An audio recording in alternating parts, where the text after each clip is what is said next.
شیطان کو 2 دفعہ اپنے آپ کو دھوکہ دینے مت دو. پہلی دفعہ اس نے دھوکہ دیا گناہ کرا کر، اب وہ دوسرا دھوکہ دے گا توبہ کرنے کا کیا فائدہ ہے، تیری توبہ قبول تھوڑی ہونی ہے. اس کو بولو اے بدبخت، جب تجھ کو اللہ نے نکالا تھا جنت سے، تو نے 10 دعائیں مانگی، اللہ نے ساری پوری کی، تو میں تو اس کا فرما بردار ہوں، میں تو کلمہ گو ہوں، اگر میں مان پڑوں گا تو میری نہیں مانے گا. میرے عزیز دوستو، جب آپ اپنے گناہ کی توبہ کرتے ہیں تو آپ کو پتہ ہے کیا ہوتا ہے. جب ہم توبہ کرتے ہیں اللہ اس گناہ کو معاف کر کے نیکی میں بدل کے آخرت کا توشہ بنا دیتا ہے، اور آپ ایسے ہو جاتے ہیں جیسے آپ نے اس گناہ کو کیا ہی نہیں. یہ تو ہماری بدقسمتی ہے، ہم اپنے آپ کو اللہ سے دور کیا ہے. یہ وجہ ہے میرے دوستو، جب ہم دعا کرتے ہیں تو دعا نہیں قبول ہوتی، کہ ہماری طبیعتوں سے اللہ سے دوستی لگانا ختم ہو گئی. موسیٰ علیہ السلام کے دور میں زوردار قسم کا قحط پڑا، آپ نے سب کو جمع کیا، جمع کر کے آپ میدان میں لے گئے. وہاں آپ نے جا کے جب دعا شروع کی تو لو اور تیز ہو گئی. آپ نے کہا یا اللہ میں تو دعا کر رہا ہوں، یہ کیا معاملہ ہے؟ کہا اس مجمع میں ایک آدمی ایسا ہے کہ پچھلے 40 سال سے اس کی ایک نیکی بھی میرے پاس نہیں آئی. اس کے گناہوں کی نحوست ایسی ہے کہ آپ کی دعا بھی قبول نہیں ہو سکتی. تو آپ مجمع کی طرف مڑے اور مجمع سے کہا بھائی وہ کون ہے باہر نکل جائے. اب وہ جو گناہگار تھا وہ تو نظریں نیچے کی کھڑا ہوا تھا، اس نے دائیں دیکھا یہاں سے شاید کوئی نکلے، بائیں دیکھا یہاں سے کوئی نکلے. جب تھوڑی دیر ہوئی تو اپنی عزت بچانے کے لیے اس نے کہا یا اللہ اتنے سال میں نے تیری نافرمانی کی، تو نے کسی کو پتہ نہیں چلنے دیا، اب اتنی دیر ہو گئی ہے، تو ایسا نہ ہو کہ تو اپنے نبی کو بتا دے کہ وہ کون ہے، تو میں کتنا ذلیل ہوں گا. یا اللہ میں تجھ سے معافی مانگتا ہوں، تو مجھے معاف کر دے. ابھی وہ نیچے اللہ سے مناجات کر رہا ہے، اس کو پتہ نہیں، اپنی عزت بچانے کے لیے وہ مناجات کر رہا ہے. اوپر کالے بادل آنا شروع ہو گئے، اور اسی دوران موسیٰ علیہ السلام انتظار کر رہے ہیں تو دھڑا دھڑ اوپر سے بارش شروع ہو گئی. کہا یا اللہ یہ کیا ماجرا ہوا؟ کہ میرے نبی میرے بندے نے مجھ سے سنا کر لی، میں نے اس کو معاف کر دیا. یا اللہ یہ کون ہے؟ کہا موسیٰ جب نافرمان تھا 40 سال کا میں نے کسی کو پتہ نہیں چلنے دیا، اب تو وہ میرا ولی بن چکا ہے، میں کیسے بتا دوں وہ کون تھا. میرے دوستو آج امت اللہ سے دور ہوئی بیٹھی ہے، کیونکہ اللہ سے دور ہوئی بھی ہے، اپنی ہر مشکل کا حل اس کو اللہ کے غیر میں نظر آتا ہے. میں یہ بات ہاتھ جوڑ کے آپ نوجوانوں کے سامنے عرض کرنے آیا ہوں کہ آج کیونکہ ہم اللہ سے دور ہو گئے ہیں اپنے گناہوں کی وجہ سے، تو اللہ رب العزت سے جو حسن ظن ہے وہ بھی ختم ہو گیا ہے. اب جب کوئی ضرورت آتی ہے تو خیال اللہ کی طرف جاتا نہیں کہ میں تو اس کی کرتا ہوں نافرمانی. ارے نہیں، میرے گناہوں کی کیا حیثیت ہے اس کی رحمت کے سمندر کے آگے. یہ راوی کے دریا میں اپنی ہم اگر 100 قمیضیں لے جائیں اور صاف کر لیں تو راوی کتنا گندا ہو جائے گا. ارے 1000 قمیضیں لے جاؤ، 1,00,000 قمیضیں لے جاؤ، 1 کروڑ قمیضیں لے جاؤ جا کے راوی کے اندر دھو، راوی نے کیا گندا ہونا ہے. تو یہ تو دنیا کا ایک بہتا ایک عام دریا ہے. اللہ کی رحمت کا جوش مارتا دریا، اس کے سامنے ہمارے گناہوں کی کیا قیمت ہے؟ کچھ بھی نہیں.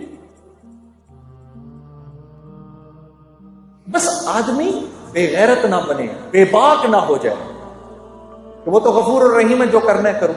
یہ نہ ہو، اندر طبیعت میں اس بات کی ندامت ہو تو یاد رکھو کہ اللہ کے ہاں طاعت کی استکبار سے معصیت کی استغفار زیادہ قیمتی ہے. ہاں میرے دوستوں، آخری بات آپ سے عرض کرتا ہوں. دیکھو 5 باتوں کا خیال رکھنا، ٹھیک ہے؟ 5 باتوں کا خیال رکھنا. یہ اللہ کے نبی صلی اللہ علیہ وسلم کے سامنے مہاجرین کی جماعت بیٹھی ہوئی تھی، اور یہ مہاجرین کی جماعت کون ہے؟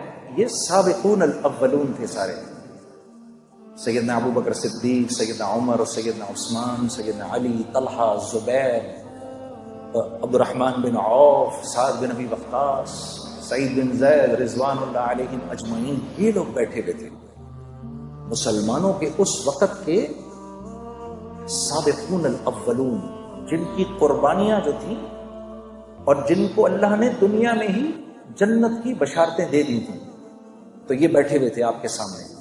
تو آپ نے فرمایا اے مہاجرین کی جماعت، 5 چیزیں ایسی ہیں اور میں اللہ کی پناہ مانگتا ہوں کہ یہ 5 چیزیں تم لوگوں میں آئیں۔ ذرا غور سے سننا میری اس بات کو۔ پھر آپ نے فرمایا جس قوم میں بے حیائی عام ہو جاتی ہے، لوگ بے حیا ہو جاتے ہیں، اللہ اس قوم پر ایسے امراض بھیجتا ہے کہ جس کا پچھلوں نے کبھی سنا بھی نہیں ہوتا۔ اللہ ان میں ایسی اموات بھیجتا ہے کہ جس کا پچھلوں نے کبھی سنا نہیں ہوتا۔ نمبر 1۔ نمبر 2، پھر آپ نے فرمایا کہ جس قوم میں تاجر بے ایمان ہو جائے، ناپ تول میں کمی شروع کر دے، اور میں یہ عرض کرتا ہوں کہ جس قوم کا غریب ٹھیلے والا بھی اگر لوگوں کو دھوکہ دینا شروع کر دے، 4 اچھے مالٹے اٹھائے، 8 گندے سڑے اٹھائے، جو قوم ناپتول میں بےایمانی شروع کر دے، معاملات میں بےایمانی شروع کر دے، اللہ ان کے اوپر ایک ایسا ظالم بادشاہ مسلط کرتے ہیں جو نہ ان کے بڑوں پر رحم کھاتا ہے، نہ ان کے بچوں سے شفقت کرتا ہے۔ دوسری بات ہو گئی۔ تیسری بات، پھر آپ نے فرمایا جس قوم کے لوگ زکوٰۃ کو تاوان سمجھتے ہیں، ان پر رزق تنگ کر دیا جاتا ہے، رزق تنگ کر دیا جاتا ہے کہ آسمان سے ایک قطرہ بھی نہ برسے اگر زمین پر بے زبان جانور نہ ہو تو۔ 3 باتیں آپ نے فرمایا جو بات بات پہ جھوٹ بولتے ہیں، چکر دیتے ہیں اور اپنے وعدوں سے پھر جاتے ہیں۔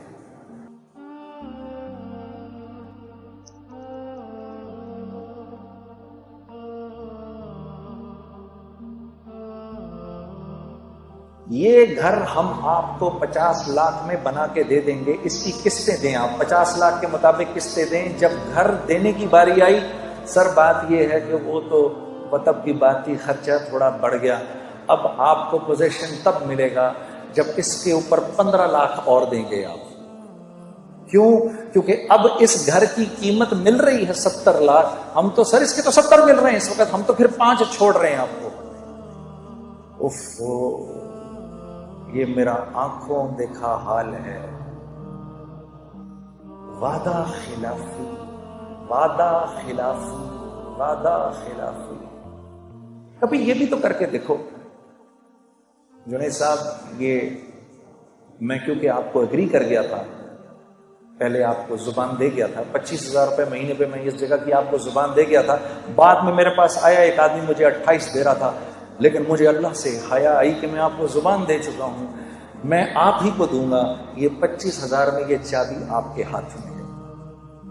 ارے میرے دوستو، ہم کوانٹٹی نہیں دیکھتے، ہم کوالٹی دیکھتے ہیں، کیونکہ اللہ پوچھے گا مال کہاں سے کمایا، کہاں خرچ کیا۔ لا الہ الا اللہ۔ ہم کوانٹٹی نہیں دیکھتے، ہم کوالٹی دیکھتے ہیں۔ جو زبان سے پھر جائے گا، چوتھی بات آپ نے فرمایا جو زبان سے پھر جائے گا، اللہ رب العزت اس قوم کو اس کے دشمنوں کے حوالے کر دیتے ہیں جو ان کے گھروں میں گھس کے ان کے مالوں کو لوٹتے ہیں۔ 4 باتیں ہو گئی۔ 5ویں بات،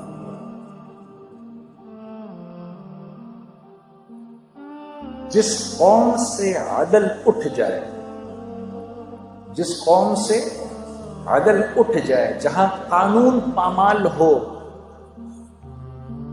اللہ اس قوم میں آپس میں خانہ جنگی کروا دیتے ہیں۔